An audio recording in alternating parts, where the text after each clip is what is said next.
तो मित्रों नमस्कार। हम हैं धनीराम पटेल, एडवोकेट, बिलासपुर, छत्तीसगढ़। और आज एक बार फिर हमारे साथ जुड़े हुए हैं डॉक्टर इश्तियाक अहमद, जो स्वीडन में प्रोफेसर हैं। और मैं इनको दक्षिण एशिया के राजनीति शास्त्र के विद्वान मानता हूं, इंडियन सब कॉन्टिनेंट के पॉलिटिकल साइंटिस्ट। और डॉक्टर साहब, आज शुरू करने के पहले मैं एक चीज आपसे कहना चाहता हूं। जी। मैं पिछले 12-14 साल से आपको फॉलो करता हूं, देखता हूं, आपकी पुस्तक भी पढ़ा हूं मैं। तो जो पाकिस्तान की पॉलिटिकल हिस्ट्री है, सर के बल खड़ी हुई थी। और उसको पैर के बल खड़े करने की शुरुआत आज से 30 साल पहले आपने शुरू किया। बड़ी मेहरबानी। लेकिन जो आपके पाकिस्तान के यूट्यूबर हैं, सोशल मीडिया से जुड़े हुए लोग हैं, भारत के लोग तो स्वीकार करते हैं कि पाकिस्तान में इन्होंने फैक्ट को रखा, सब चीज किया। लेकिन वहां के लोग कोई मानता नहीं है। लेकिन मैं आपको श्रेय देना चाहूंगा, इसके लिए थैंक यू कहना चाहूंगा कि जो पाकिस्तान की जो पॉलिटिकल हिस्ट्री 47 के बाद जो सर के बल खड़ी थी, उसको आपने पैर के बल खड़ा कर दिया। आज सोशल मीडिया से जुड़े हुए लोग, यूट्यूबर लोग पाकिस्तान के खिलाफ, वहां के हिस्ट्री के खिलाफ बोलने की हिम्मत करते हैं और फैक्ट को बताने की हिम्मत करते हैं। तो इसका आगाज आपने शुरू किया, इसके लिए आपको थैंक यू बोलता हूं मैं। बहुत मेहरबानी। मैंने पाकिस्तान के खिलाफ नहीं, पाकिस्तान के मुतल्लिक अबाउट पाकिस्तान लिखा है। Yes yes. हाँ, आपका मतलब यही है अबाउट ये पाकिस्तान। फैक्ट पे आधारित। जी, जी। तो हम्म। वो किसी ने करना था जी और क्योंकि सच कभी छुपा नहीं रहता, एक टाइम पे आके वो पब्लिक में आ जाता है। तो मेरी 3 किताबों का उसमें बहुत असर है। एक तो पंजाब की पार्टीशन के मुतल्लिक क्या जी हुआ, जी जी। वो बहुत बड़ी किताब है मेरी। दूसरा पाकिस्तान द गैरिज़न स्टेट, कि पाकिस्तान में फौज क्यों पहले दिन से कहा, पहले दिन से नहीं तो शुरू से ही उसकी पोजीशन मजबूत थी और बाद में वो वहां पे वीटो पावर बन गई, जो चाहे वो कर सकते हैं। ठीक है। हम्म और हम्म हम्म तीसरी फिर किताब फाउंडर ऑफ पाकिस्तान जिना पे। अब हम्म, जाहिर है जो आप कह रहे हैं वो पाकिस्तान में ये काम बुनियादी तौर पे तो मेरा है। अब जी पता जी नहीं जी। कौन से वो यूट्यूबर है वो ऐसे दुनिया चलती है, मतलब उनकी अपनी रिसर्च तो किसी की है नहीं। मेरी किताबें पढ़ी हुई और मुझसे सुनी हुई बातें वो आगे कर देते हैं। लेकिन कुछ ऐसे भी हैं जो बार-बार कहते हैं कि हमने डॉक्टर इश्तियाक अहमद से सीखा है। लेकिन अक्सर नहीं वो करते, क्योंकि देखें, यहाँ पे इंसान की पहचान हो जाती है कि आप हम्म किस हद तक किसी से सीखी हुई चीज़ को मानते हैं। सब में ये हिम्मत नहीं होती, सब में ये ज़र्फ़ नहीं होता करने का, तो उससे कोई फ़र्क हम्म नहीं पड़ता। मेरी उन किताबों की वजह से पाकिस्तान में और हिंदुस्तान दोनों में हम्म फ्रीडम मूवमेंट को देखने का, उसमें कौन से कैरेक्टर्स थे, उनमें किसने क्या किया, वो बिल्कुल बदल रही है। अब कोई माने ना माने ये एक और बात है, बट दिस इज़ ट्रू। और बहुत-बहुत शुक्रिया आपने इसको माना है और इसका ज़िक्र किया है। बड़ी-बड़ी मेहरबानी। जी जी जी। तो डॉक्टर साहब, हमारे आज की जो डिस्कशन है उसको शुरू करने के पहले जी। व्यूअर्स से मेरे आग्रह करूंगा, रिक्वेस्ट करूंगा कि मेरे चैनल DR पटेल एडवोकेट को लाइक करें, सब्सक्राइब करें। और डॉक्टर इश्तियाक अहमद के चैनल जो है उसको भी लाइक करें, सब्सक्राइब करें। तो डॉक्टर साहब, अभी पिछले एपिसोड में जो पाकिस्तान और ईरान टेंशन पे अपन चर्चा कर रहे थे, तो आपने कहा कि ये जो एक दूसरे के ऊपर जो हमला कर रहे हैं, तो ये म्यूचुअल कंसेंट के आधार पर है करके बोला था। मेरे को शॉक लगा था, ऐसे नहीं हो सकता। क्योंकि उसी दिन दुनिया की मीडिया बोल रही थी कि पाकिस्तान और ईरान के युद्ध है, भड़क गया है, यह बहुत आगे जाएगा और ये युद्ध बहुत आगे तक जाएगी। ये सब अनुमान लगा रहे थे। और आपने कहा कि मेरे को लगता है जो अभी फॉरेन मिनिस्टर मिले हैं वहां पे, दूसरे कंट्री पे, केनिया, ये कहाँ बताए थे आपने, तो मेरे को लगता है कि ये म्यूचुअल कंसेंट पे दोनों एक दूसरे पे हमला किए हैं। करके, तो ये तो सही सिद्ध हुआ डॉक्टर साहब। ये तो सही में लगा। पहले तो उन्होंने एक दूसरे के डिप्लोमेट को निकाल दिया, फिर बुला लिया, और जो टेंशन था वो भी खत्म हो गया। ये ये तो एक ऐसी ऐसी स्ट्रॉन्ग पॉसिबिलिटी थी, जब मैंने देखा कि इन्होंने हमले कहाँ किए हैं, तब मुझे ये लगा जी। कि ये हमले ख़ास टारगेटेड हैं और दोनों जो हैं वो शायद यही चाहते हैं कि ये ग्रुप्स जो हैं उनको ख़त्म कर दिया जाए। तो ये हम्म। एक पॉसिबिलिटी थी। हो सकता है ये ना सही होती, लेकिन इस दफ़ा मेरी बात सही हो गई है। अक्सर मेरी जब मैं प्रेडिक्ट करता हूँ तो आई एम ऑलमोस्ट श्योर कि वैसे ही होगा और अक्सर वो ही होता है। लेकिन you see, you can never be 100% sure, but I am मुझे खुशी है कि मैंने जिस तरह देखा, जिसको भी मैंने हम्म। बताया लोग हैरान हो गए कि यार ये हमने नहीं था सोचा, और वही बात हुई है। हम्म। तो वो अंडरस्टैंडिंग है ना कि इन्होंने टारगेट कहाँ किया है? क्या जी जी। ईरान ने कोई क्वेटा में, लाहौर में, कराची में, पाकिस्तान की एयरफ़ील्ड्स में, पाकिस्तान के मिलिट्री डिपो पे, हेडक्वार्टर पे कहीं किया है? नो। जी और जी। जी। पाकिस्तान ने क्या ईरान के अंदर जाके मारा है या बलूचिस्तान के अंदर कुछ ग्रुपों को किया है? तो तब मुझे लगा कि ये दोनों की अंडरस्टैंडिंग भी हो सकती है और वही साबित हुआ है। हुँ। डॉक्टर साहब, मेरे को लगा ये, इसमें जो अभी दोनों के बीच जो टेंशन आया था, पाकिस्तान और ईरान के बीच, इसमें चाइना का भी और रसिया का भी इंटरेस्ट इन्वॉल्विंग मेरे को लगा, मेरे अनुसार। आपका इसके बारे में क्या विचार है डॉक्टर साहब? जी, आपका ये ख़्याल मुझे भी बड़ा मुनासिब लग रहा है कि ईरान ने इसमें अ, कोई ना कोई रोल तो प्ले किया होगा। अगर ये दुरुस्त है कि उन्होंने हमला किया, एक-दूसरे पे भेजी विदाउट अंडरस्टैंडिंग, तो फिर चाइना का रोल बढ़ जाता है कि उन्होंने समझाया हम्म। कि यार मत करो।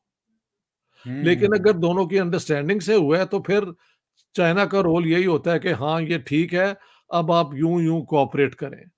चाइना का जी जी। रोल तो उस इलाके में होगा ना, क्योंकि हम्म। ट्रेड का, और वो चाइना वो चाहता है कि इस इलाके में एक पीसफुल माहौल हो जाए और वो जो उनका रोड एंड बेल्ट प्रोग्राम है वो आगे बढ़े, वो रुका हुआ है।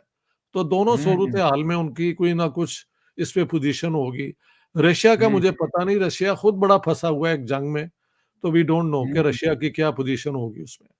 हम्म। हुँ। और चाइना के ईरान और पाकिस्तान दोनों से रिलेशन बहुत अच्छा है अभी। जी, जी। ट्रेड के मामले में भी हो, चाहे डिप्लोमेटिक रिलेशन हो, और चाइना भी अपने आप को सुपर पावर के रूप में इस्टेब्लिश कर रहा है। जी, और जी। अभी सऊदी अरेबिया और ईरान के भी जो पीसफुल नेगोशिएशन करवाया था, उसका एजेंडा भी वही था। लेकिन जी, जी। डॉक्टर साहब, मेरे को चाइना का रोल, मैं इसलिए उसको मेरे को लगा कि ये जो अभी ईरान और अमेरिका की टेंशन है रेड सी में, तो उसको थोड़े डाइवर्ट करने के लिए चीन ने पहले पुश किया दोनों को, और बाद में फिर बोला होगा कि शांत हो जाओ, जो जो होना था हो गया, ऐसा हो सकता है मेरे ख्याल से। नहीं, होने को तो बहुत कुछ हो सकता है। तो जो भी हम कर रहे हैं वो एक तरह की अ, एक गेस वर्क ही है ना, हम्म। तो कुछ भी हो सकता है, लेकिन अ, चाइना ने अगर किया भी तो ठीक है, डज़न्ट मैटर, क्योंकि मेन बात ये है कि ये एक बहुत बड़ा कॉन्फ्लिक्ट नहीं बना। एक दोनों की वंस फायरिंग हुई और वहाँ पे ख़त्म हो गया। तो जो मेरा थीसिस था कि हम्म। ये वजह है, वो अपनी जगह पे साबित हो गया। हम्म। जी, डॉक्टर साहब, इस चर्चा को आज थोड़े ज्यादा लंबा नहीं करेंगे। मैं जी, एक चीज और पूछना चाहता हूँ। जी, क्या रसिया में प्रॉपर डेमोक्रेसी होता, वहां डेमोक्रेसी सोसाइटी डेवलप हो गया होता, तो रसिया युद्ध को इतना लंबा खींच पाता? आपका क्या विचार है इसमें? मेरे को तो लगता है कि अगर प्रॉपर डेमोक्रेसी होता वहां पे, तो इतना लंबा नहीं खींचता युद्ध।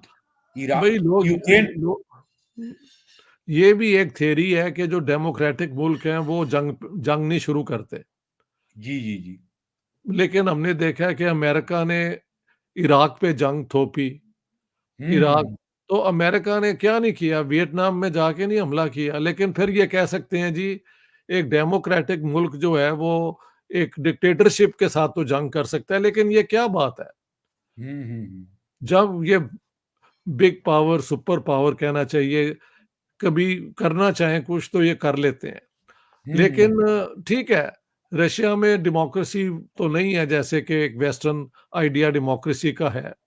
हम्म। और लेकिन ये भी याद रखना चाहिए कि जब ये सोवियत यूनियन डिसइंटीग्रेट हुआ था और गोर्बाचोव आए थे पावर में, उनके ज़माने में ही हुआ था, हम्म। तो तब कहा गया था कि हम नेटो को एक्सपैंड नहीं करेंगे।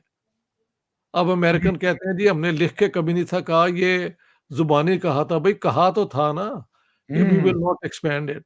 इन्होंने हम्म। फिर नेटो को बढ़ाते, बढ़ाते, बढ़ाते बिल्कुल रशिया के जो सेंसिटिव इलाके हैं वहाँ पहुँच गए हैं। तो हम्म। रशिया ने ये जंग ना करता तो अच्छा था, लेकिन अब जंग हम्म। शुरू हो गई है तो इसको खत्म होना चाहिए। अब हम देखते हैं कि वेस्टर्न पावर जंग को खत्म करने के लिए कुछ नहीं कर रहे। तो हम्म। ये भी ऑब्जेक्शनेबल बात है कि ये जंग हम्म। खत्म होनी चाहिए ना, मैं समझता हूँ।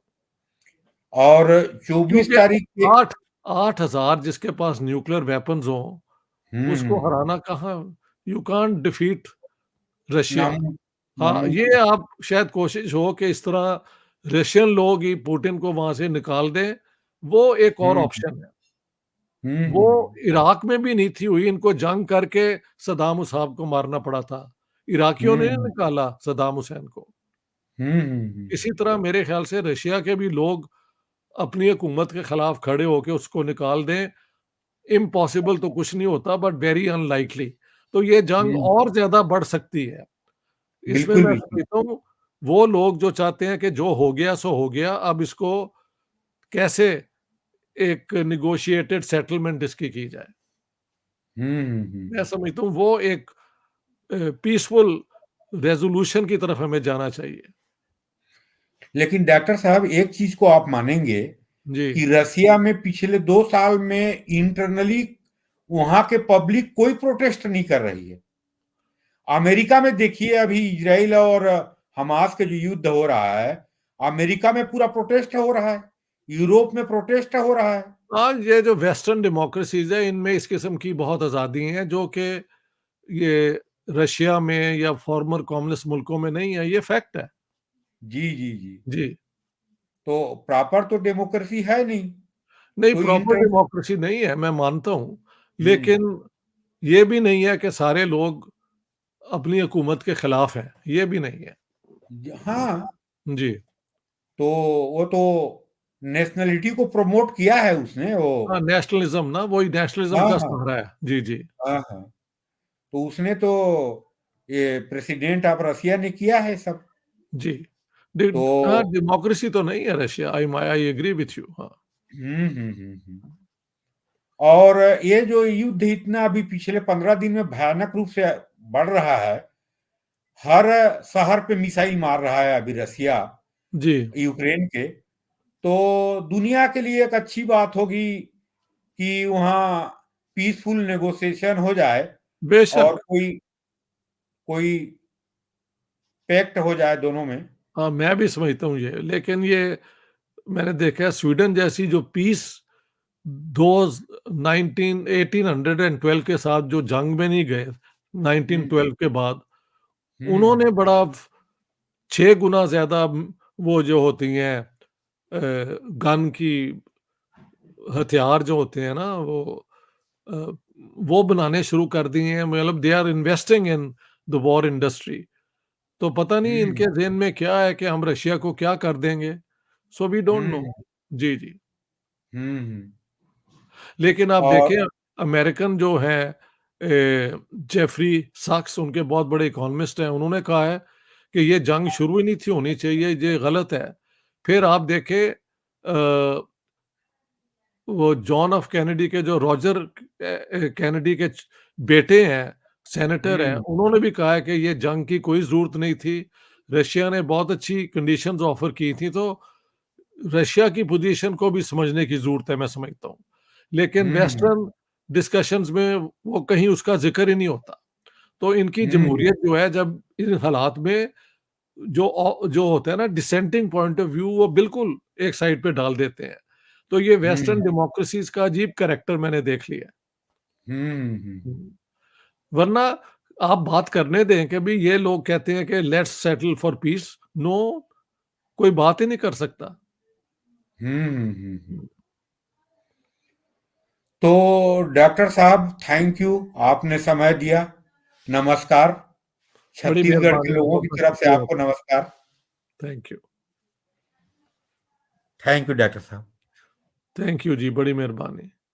Thank you.